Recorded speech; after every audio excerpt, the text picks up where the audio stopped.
Audio Jungle.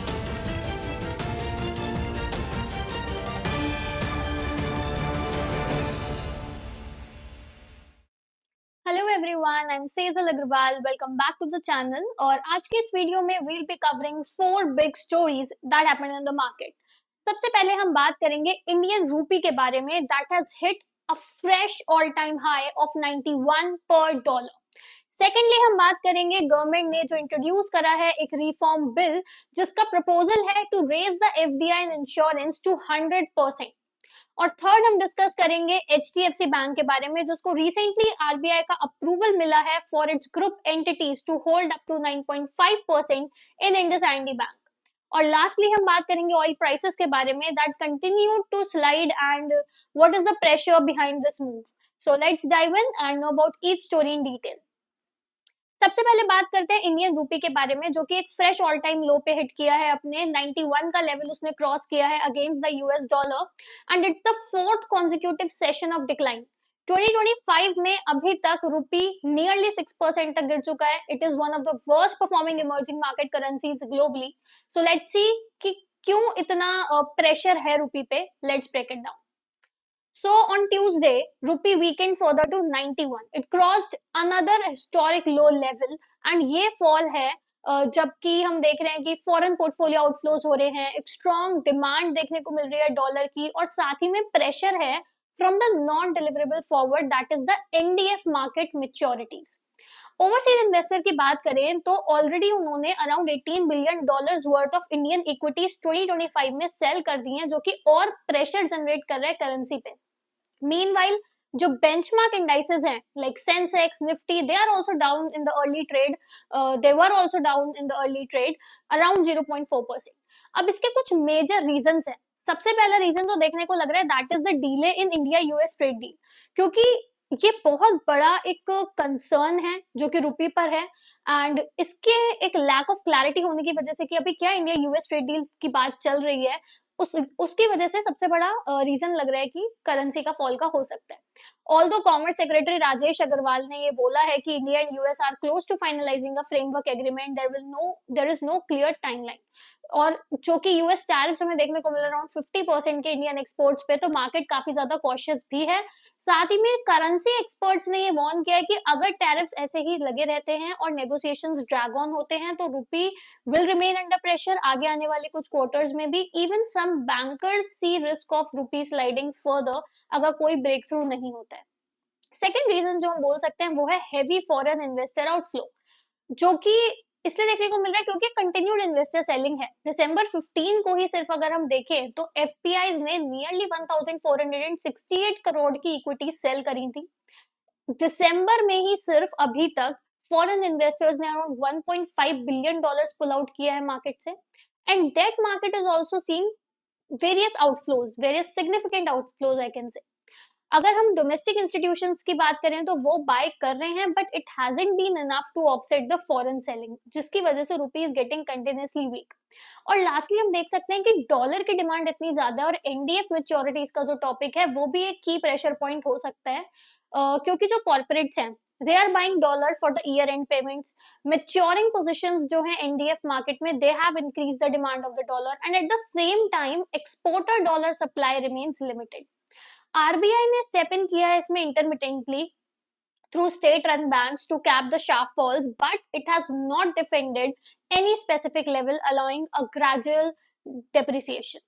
Analyst की बात देखें तो 90 से 90.2 का level is the key support zone and 90.8 से 91 now acts as the key resistance range. एक मीनिंगफुल रिकवरी रुपी में तभी होगी जब इंडिया यूएस ट्रेड डील की कुछ बात आगे बढ़ती है या फिर कोई फ्रेश कैपिटल इनफ्लो होता है इंडियन मार्केट में। तब तक ये जो प्रेशर हमें रुपी में देखने को मिल रहा है it could persist even though India के जो इकोनॉमिक फंडामेंटल्स हैं काफी स्ट्रॉन्ग हैं, बट ये प्रेशर हमें देखने को मिलेगा। स्टोरी 2 में आज हम बात करेंगे जो गवर्नमेंट ने प्रपोज किया है, फाइनेंस मिनिस्टर निर्मला सीतारमन ने मेजर रिफॉर्म बिल इंट्रोड्यूस किया लोकसभा में जहां पर वो उन्होंने प्रपोज किया है कि फॉरेन डायरेक्ट इन्वेस्टमेंट को इंश्योरेंस सेक्टर में 100% तक लेकर जाया जाए, जो अभी करेंटली 74% है। तो अब इस चीज के पीछे जो मेन एम है गवर्नमेंट का वो है कि इंश्योरेंस कवरेज एक्सपैंड हो जाए, जिससे कि लॉन्ग टर्म कैपिटल अट्रैक्ट हो सके और गवर्नमेंट का जो विजन है इंश्योरेंस फॉर ऑल बाय 2047 वो पुश हो। एग्जैक्टली क्या चेंज होगा, क्यों ये मैटर करता है, तो उसके बारे में डिस्कस करते हैं। सबसे पहले जो प्रपोज लॉ है it is called Sabka Bima Sabka Vikas amendment of insurance laws act 2025 और इसके अंदर 3 की लॉ है जो अमेंड होंगे, insurance act, LIC act and IRDI act. Most important change ये होगा कि जो एफडीआई की लिमिट है इंश्योरेंस में 74% से 100% हो जाएगी, जो कि फुल फॉरेन ओनरशिप अलाउ करेगा इंश्योरेंस कंपनीज में इंडिया की। यूनियन कैबिनेट ने ऑलरेडी क्लियर करा है इस बिल को लास्ट वीक, जो कि it we can say it is paving the way for the introduction in the parliament during the winter session. But government ये क्यों कर रही है? तो इस मूव की वजह से एक तो stable long term foreign capital आएगी, साथ ही में टेक्नोलॉजी ट्रांसफर और इनोवेशन काफी ज्यादा बढ़ जाएगा और ये इंश्योरर की बैलेंस शीट और सॉल्वेंसी लेवल्स को भी काफी ज्यादा स्ट्रेंथन करेगा। साथ ही में जो इंश्योरेंस का पेनिट्रेशन है जो कि इंडिया में लो रहता है वो काफी ज्यादा बढ़ जाएगा। तो अभी तक इंडिया की जो इंश्योरेंस सेक्टर है that has attracted around 82,000 crore in FDI and government believe करती है कि अगर हम कैप को लिफ्ट करेंगे तो ये जो इन्फ्लोज है ये भी कहीं ना कहीं लिफ्ट होंगे। ऑल्सो अगर ये बिल अलाउ हो जाता है तो 100% एफडीआई की वजह से जो ग्लोबल इंश्योरर्स हैं वो इंडिया में अपनी ऑपरेशंस यूज कर सकते हैं, फुली ओन्ड इंडियन ऑपरेशंस कर सकते हैं। साथ ही में जो कंपटीशन है इस सेक्टर में वो बढ़ेगा तो उसकी वजह से प्रोडक्ट इनोवेशन बढ़ेगा, जो कॉस्ट है पॉलिसी होल्डर्स की that could potentially come down. Also ये जो बिल है ये अलाउ करेगा merger of non insurance company with in insurance company, जो कि रीस्ट्रक्चरिंग को काफी ज्यादा इजी बना देगा and it will improve the ease of doing business. Now despite allowing full foreign ownership, government ने कुछ इंपॉर्टेंट सेफगार्ड्स भी रखे हैं जिसमें एक मेन कंडीशन है कि चेयरमैन, मैनेजिंग डायरेक्टर और सीईओ ये कोई एक इंडियन सिटीजन होना चाहिए।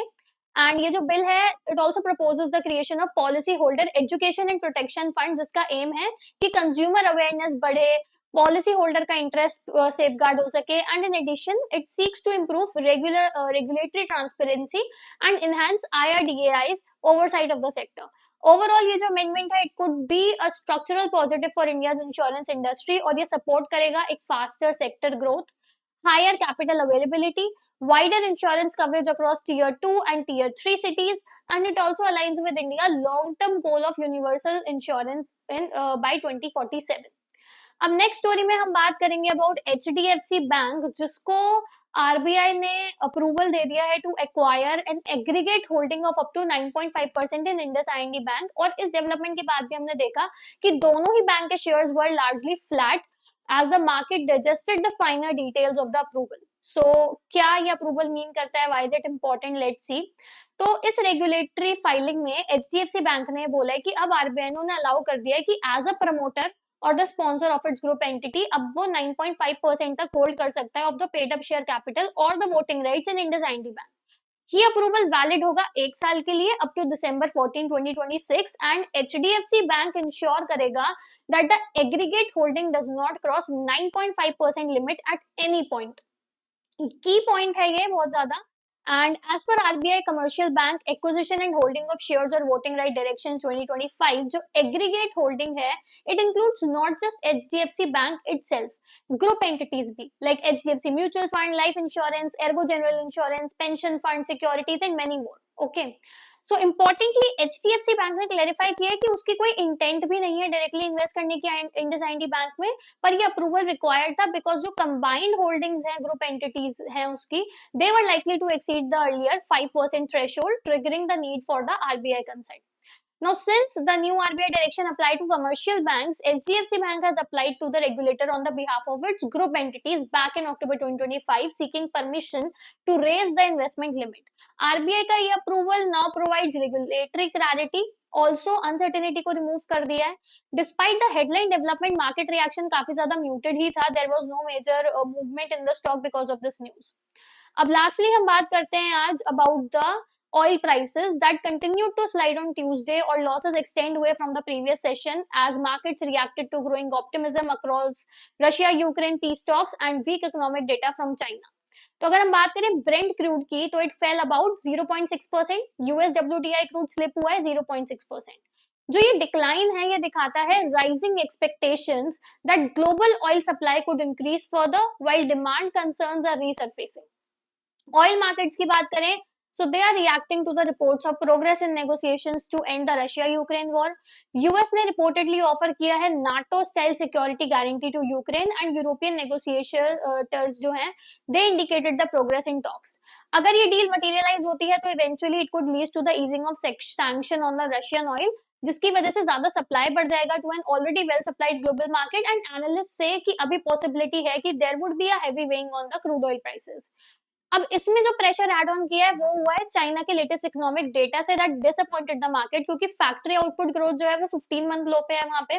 Retail sales grew at their slowest pace since December 2022, और इसकी वजह से काफी कंसर्न्स रेज हो गए हैं, जहां पर there is talk in the market that China demand recovery is losing the steam, especially export struggle कर रहे हैं to offset the weak domestic consumption, given that China world का largest oil importer है।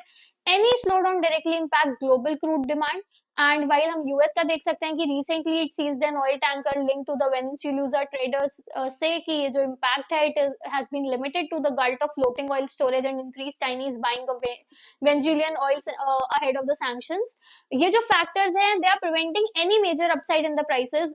ओवरऑल वी कैन से कि जो peace deal optimism है और week China demand है, ये कहीं ना कहीं सिग्नल करता है आउटवेइंग सप्लाई रिस्क पे for now, but keeping oil, it is keeping oil prices under pressure and markets need to watch the developments of all these things closely आगे डायरेक्शन के लिए ऑयल प्राइसेस की।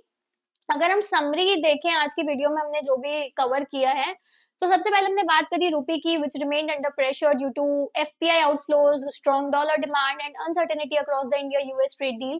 सेकेंडली हमने बात करी कि गवर्नमेंट प्लान करी है एफडीआई को रेज करने का 100% इन इंश्योरेंस सेक्टर, जो कि एक स्ट्रक्चरल पॉजिटिव हो सकता है इंश्योरेंस सेक्टर के लिए।